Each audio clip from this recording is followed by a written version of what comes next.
So in this video, we are going to see the House Judiciary Committee hearing stops cold when Representative Harriet Hageman objects to Representative Sidney Kamlager-Dove, saying, "It seems that my Republican colleagues want to get rid of every single foreign-born person in this country." Let's view the entire clip, and I'll give you my take once it's done. I will now represent the gentlelady from California. Thank you, Mr. Chair, and apologies if this question has already been asked, but I like to hear things with my own ears. So, Mr. Yang, what is the census sort of used for? Why do we conduct this onerous process? The principle used for the census is twofold. One is for the apportionment of Congress, the apportionment of seats in Congress. And the second is to get an accurate count of the population. So when we're distributing funds, whether it's $2.2 trillion in federal funds or state and local funds, that we're distributing in the right way. What that means literally is where roads are built, where schools are built, what services are needed in different communities. For businesses, what that means is what stores get built and what you stock in those shelves of those stores. I live in Fairfax County. The fact that our Costco has approximately seven different types of rice is a reflection of the fact that Fairfax County is about 20% Asian American. Mm-hmm. Thank you for that. So, I would agree with that, right? Someone who lives in, a city, a county, a state, we're always fighting to get the resources that we need, and it's important to know how many people, regardless of where they come from, regardless of who they are, what they look like, right? What language they speak, what rice they like. It's important to know how many people are in a place so you know how many hospitals to have, how many schools to have, how many parks to have. Am I missing something here? No, it is as very basic as that. And again, the point is to get an accurate count. One of the things that we've been talking about here is sort of what affects accuracy. And we've talked specifically about Texas and Florida as being inaccurate counts. Well, I would point out that in the case of Florida, the state government only allocated $300,000 to the count for the entire state, compared to the state of Alabama, a much smaller state, which allocated $1.2 million to the count of their residents. So how you do your get out the count operations will translate into how accurate the real results will be. There is a correlation there. And I do understand that it seems like my Republican colleagues want to get rid of every single foreign-born person, in this country. As it boggles the mind, because I would object. I think that is attacking. I think that is attacking individuals. I think that is attacking individuals. Mr. Chairman, could you restore the order if you would? Hold on, does the I made an opinion. I can have an opinion. Is the gentlelady asking to strike? I am. I'm asking to strike those words, accusing us of that level of racism. It's not racist if you think it. I mean, it's my opinion. I think I have a right to an opinion. We'll suspend for 1 second. Well, the gentlelady expressed the specific words you're asking to be Specifically, stricken. what she stated was that the people on the other side wanted all foreign people to be removed from the country. And that's absolutely As I untrue. mentioned, Mr. Chair, it's my opinion. I have a right to my opinion. I said I am believe. tired of the allegations of racism. Mr. Chairman, Order. that's Let me not. suspend for a second. I didn't use race at all. Let me suspend for 1 moment. Mr. Chairman, if I could, that's not engaging in personalities. It's not an ad hominem attack. Yes, she it disagrees. is. She can use her own time to explain why she disagrees. Everyone suspend for 1 moment.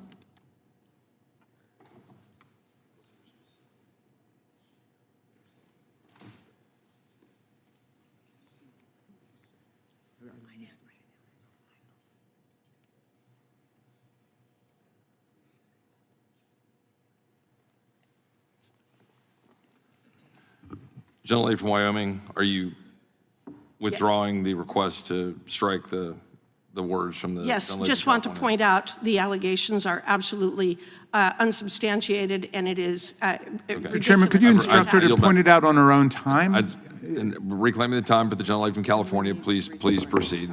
We'll restore the clock. Thank you, Mr. Chair. I guess I don't want to use my own time saying, but I guess now perspectives and opinions are no longer important here in this committee. That seems like it would be a shame. Mr. Yang, we were talking about the census, and the question is, it kind of doesn't matter where you come from if you're someplace, if you're using resources, it would be important for that jurisdiction, for that municipality to know that you are there. I mean, where I come from, if you get sick, you should go to the hospital. And the hospital's not supposed to say, well, who are you? Let me see all of your paperwork. I think the doctors take a Hippocratic oath to help anyone who's coming in bleeding, who would be wanting to need or use the resources that are available to them in that hospital. Do you understand sort of the question that I'm asking about why it's important just to know who is in a particular place? That's absolutely right. With respect to public services, with respect to roads, that immigration status does not matter when it comes to the need for good roads, the need for good public services. And making sure we have an accurate count of our entire population. And again, if you even go to Supreme Court precedent in Ewenwell, they recognize that you should be doing total population counts, whole population counts for purpose of apportionment. The history on this has been very clear that the census is designed to count the entire population. Thank you for that. You know, as I look at all of my questions, not one word in any of these questions is the word race. But so Mr. Yang, Assistant Attorney General Rodriguez says in his written testimony that apportionment should not account for those in a state unlawfully. What would be your response to that? Well, I don't see anything in the Constitution that makes any sort of distinction. Rather, what the 14th Amendment provides in the census, in terms of apportionment, in Article 1, Section 2, with respect to the census, is the counting of whole persons. And it makes no distinction. Now, in the written testimony, it makes reference to the fact that somehow they should be part of a political community, but the notion of political community does not exist anywhere in the text of the Constitution, the 14th Amendment, or the Apportionment Act, and certainly even the contemporary dictionaries that he cited, except for a reference to parish law, did not make any reference to being part of a political community. Rather, simply a resident is someone that has a normal place of domicile. Now, to be clear, there are rules that the census has with respect to people that are transient, with respect to people that have tourist visas, for example, should not be counted in the census. There are residency rules with respect to the census as to what is considered a resident. So you mentioned whole person. In the constitutional framers use the phrase whole number of persons rather than citizen or voter. And why do you think they did that? Because, of course, when you say whole person, and of course, I think, and this time I'm going to use race, but I'm going to talk about myself. There used to be a time when a black person was not even considered a whole person. It was like 3/5 of a person. So I'm getting a little triggered by that phrase. Can you explain sort of why the framers used that phrase? You're correct, Representative. Unfortunately, when the Constitution was first adopted, slaves were not considered citizens, but were, for purpose of the census, was considered 3/5 of a person as a distinguished from a so-called whole person. And it wasn't until the 14th Amendment that citizenship was given to slaves, anyone born of slaves, and that sort of in making clear that when we are counting, we're still counting all persons in the state. So tell me again, can you reiterate for the folks that can't seem to maybe hear what you're saying about why it's important to have an accurate count when you were doing the census? Well, having an accurate count for purposes of data allows us to make sure that we have the services that we need in the United States for everyone. We need a society that has infrastructure for everyone. It is true for immigrants, non-immigrants alike. Certainly there can be policy debates around different aspects of that, but at least having the set accurate data that all of us can work from is critical to how this nation functions. Thank you, Mr. Yang. And Mr. Chair, I yield back. Thank the gentlelady from California. I would now recognize the gentlelady from Wyoming. Well, first of all, I disagree with the idea that that there's a constitutional requirement for conducting a census so that we can have different varieties of rice at Costco. I almost want to say that almost all countries conduct a census. Mr. Chair, that's racist. Does the gentlelady have a?